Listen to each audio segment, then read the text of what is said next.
صليت على إبراهيم وعلى آل إبراهيم إنك حميد مجيد. اللهم بارك على محمد وعلى آل محمد كما باركت على إبراهيم وعلى آل إبراهيم إنك حميد مجيد.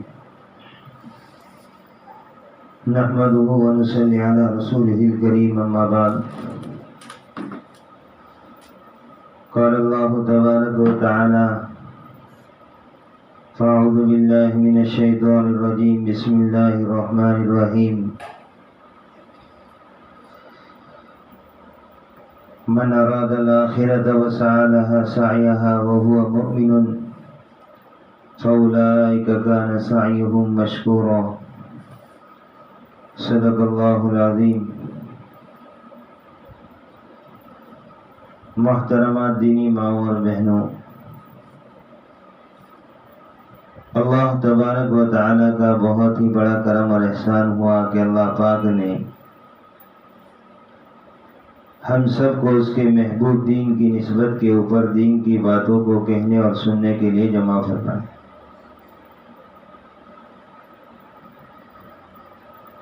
دین کی باتوں کو سننا اور سنانا یہ ایمان والوں کو نفع دیتا ہے.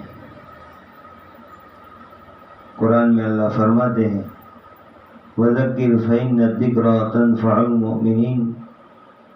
اے میرے پیارے نبی، آپ ایمان والوں کے سامنے ایمان کے مذاکرے کیا کیجیے.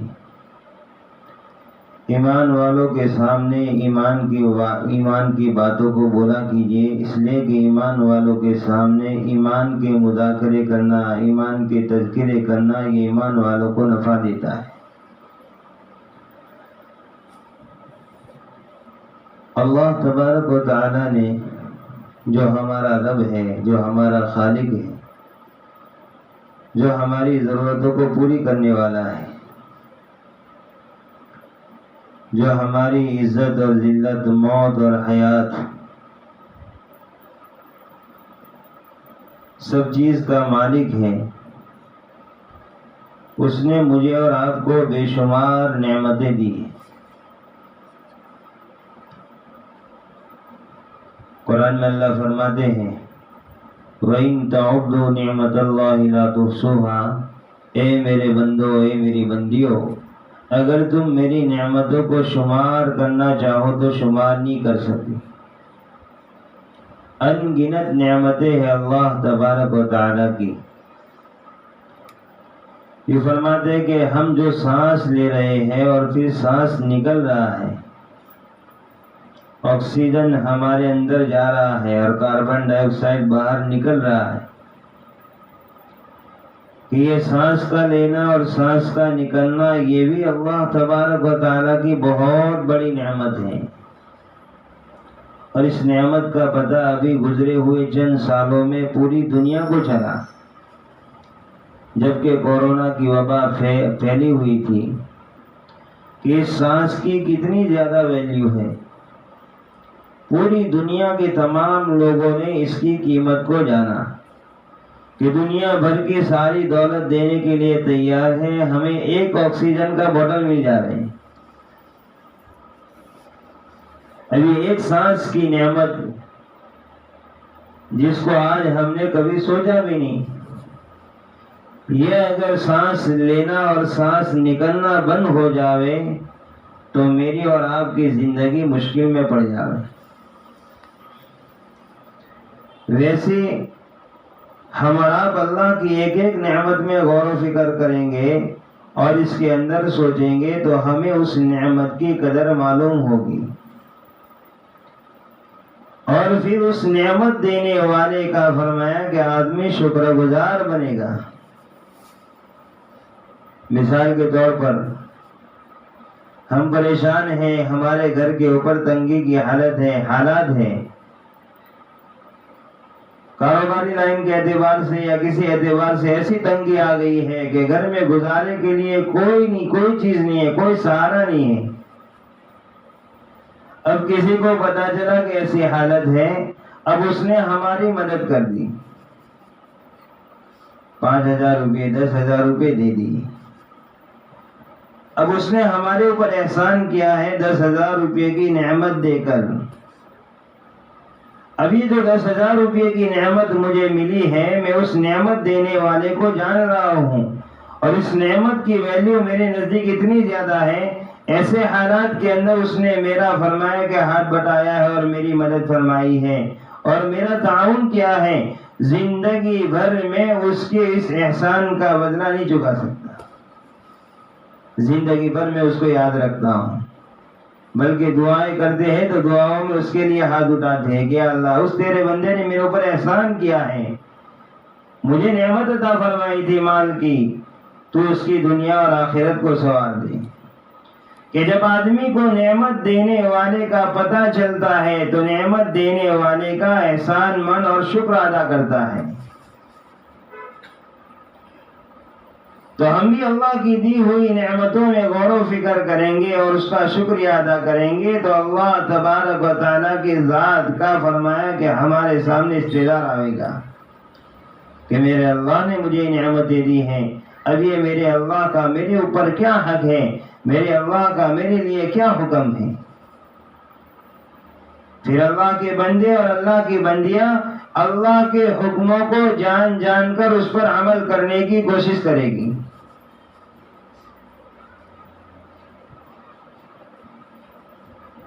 لقمان حکیم بہت بڑے اللہ والے ہیں، اللہ نے ان کو اختیار دیا کہ لقمان نبوت اور حکمت دونوں میں سے جس چیز کو لینا چاہو، بادشاہت اور حکمت دونوں میں سے جو چیز لینا چاہو لے لو، تو کہ انہوں نے حکمت کو ترجیح دی۔ یہ کسی کے غلام تھے، کسی کے باغ میں کام کرنے والے تھے، اور اس باغ کے اندر کوئی پھل اگائے ہوئے تھے۔ اس باغ کا مالک، ان کا جو مالک ہے، ایک دن اس باغ میں پہنچ گیا، اس سے بہت خوش تھا۔ غریباً انہی کا واقعہ ہے یا کسی اور ایک اللہ والے کا واقعہ ہے۔ تو مالک وہاں پہنچا اور اس نے کہا کہ آج تو میرا جی چاہتا ہے کہ میں اپنے باغ کے درختوں کے پھل کو کاٹ کاٹ کر کھاؤں، اس کو چکھوں کہ کیسے ہیں۔ نوکر سارے درختوں کے اوپر سے پھل لایا اور پھر سامنے رکھی ٹوکری اور اس ایک پھل کو کاٹا، اس میں سے ایک کاش کو کاٹنے کے بعد اس نوکر کو دیا مالک نے کہ لے آپ کھاؤ۔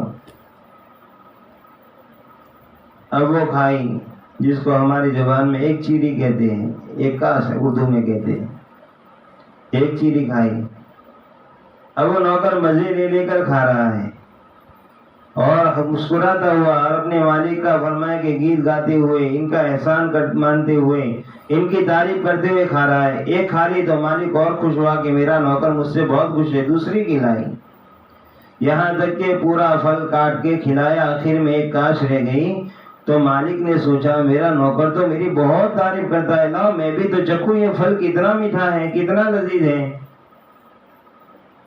تو کہ اس نے وہ کاش جو آخری بچی ہوئی تھی اپنی زبان کے اوپر رکھی، جیسے زبان پہ رکھی اس نے فوراً اس کو پھینک دیا اور وہ تھوکنے لگا اور پریشان ہو گیا اور کہنے لگا میرے غلام یہ تم نے کیا ظلم کیا اپنی ذات کے اوپر، یہ پھل تو اتنا کڑوا ہے، اتنا کڑوا ہے کہ صرف میں نے اپنی زبان کو اس کے اوپر رکھا ہے تو اس کی کڑواہٹ سے میرا پورا بدن بے چین ہو گیا، تو نے تو پورا پھل کھا لیا اور کھاتے کھاتے بجائے ناراض ہونے کے تو میری تعریف ہی کرتا گیا اور میرا شکر ہی ادا کرتا گیا اور میری واہ واہی کرتا گیا، آخر تو نے ایسا کیوں کیا؟ تو نوکر کہہ رہا ہے کاش کہ وہ نوکر جس جذبے کے ساتھ اپنے مالک کی وہ سارا پھل کھا گیا کڑوا، وہ جذبہ ہمارے اندر پیدا ہو جائے کہ میں نے جب پہلی مرتبہ چکھا تھا اسی وقت مجھے پتا چل گیا کہ بہت کڑوا ہے، لیکن پھر میرے دل نے کہا پوری زندگی تیرے مالک نے تجھے میٹھے پھل کھلائے ہیں اور اچھے اچھے کھانے کھلائے ہیں اور کبھی تجھے ناراض نہیں کیا. آج اس ہاتھ سے جس ہاتھ سے تو نے پیدائش سے لے کر آج تک کھایا ہے، ایک مرتبہ کڑوا مزہ مل رہا ہے، ایک مرتبہ کڑوا پھل مل رہا ہے، تو اس کے اوپر شکوے شکایت مت کرنا. میں نے آپ کے دل کو خوش کرنے کے لیے ساری کھا لی. کہ جس مالک نے مجھے پوری زندگی نعمت میں رکھا ہے، اگر ایک مرتبہ اس کی طرف سے کڑوا پھل ملے تو کیا حرج ہے. وہ مالک کہنے لگا تو نے تو مجھے میرے مولا کے ساتھ زندگی گزارنے کا طریقہ بتلا دیا. مجھے بھی میرے مولا نے پوری زندگی کتنی نعمتیں عطا فرمائی ہیں. اگر زندگی میں کوئی تکلیف آ جاوے تو میں اپنی مولا کی نعمتوں کو یاد کروں کہ یا اللہ تو نے اتنی ساری نعمتیں عطا فرمائی ہیں، ایک معمولی سی تکلیف اس کے لیے تو کوئی حرج نہیں ہے. تو نعمتیں بے شمار ہیں، اور سب سے بڑی نعمت فی الحال جو ہمیں ملی ہوئی ہے یہ رمضان کے مہینے کی شکل میں. اللہ کرے ہم سب کو اور پوری امت مسلمہ کو اس نعمت کی قدردانی کی توفیق مل جائے. کہ اس مہینے کا کوئی لمحہ ہمارا غفلت کے ساتھ نہ گزرے. اس لیے فضائل اعمال کے اندر، فضائل رمضان کے اندر سب سے پہلی حدیث سلمان رضی اللہ تعالیٰ عنہ روایت کرتے ہیں کہ شعبان کے آخری دن کے اندر اللہ کے حبیب صلی اللہ علیہ وسلم نے اہتمام کے ساتھ تمام صحابہ کرام کو جمع فرمایا اور رمضان کے مہینے کی ویلیو، اس کی عظمت اور اس کی فرمائے کے برکتوں کو اللہ کے نبی علیہ السلام نے صحابہ کرام کے سامنے بیان فرمایا. کہیں ایسا نہ ہو کہ اتنی بڑی نعمت اللہ تمہیں دے رہے ہیں، اس نعمت کی ناقدری کر بیٹھو اور غفلت کے ساتھ گزر جاؤ. کہ کن کو ترغیب دے رہے ہیں؟ جن کو اللہ کے نبی علیہ الصلوۃ والسلام کی صحبت ملی ہوئی ہے اور جن کے بارے میں اللہ فرما رہے ہیں رضی اللہ عنہم ورضوا عنہ، اور جن کی زندگی کی راتیں اور جن کی فرمایا کہ دن 24 گھنٹے کی زندگی اللہ کی عبادت میں گزر رہی ہے. اللہ کے نبی علیہ الصلوۃ والسلام اس مقدس جماعت کو بھی اس رمضان کے مہینے کی قدر کرنے کے لیے ابھار رہے ہیں. یہ مہینہ غفلت کے ساتھ نہ گزرے.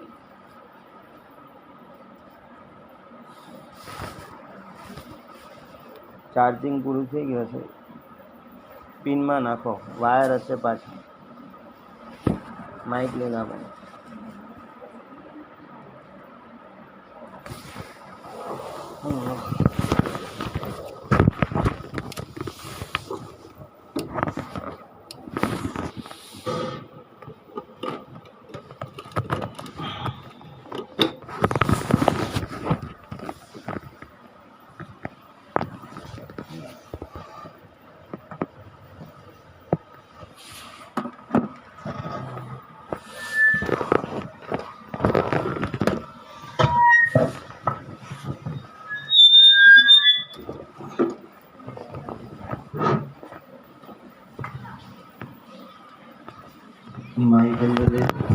ચાર્જિંગ માં વાયર પિન નાખી રહી છે,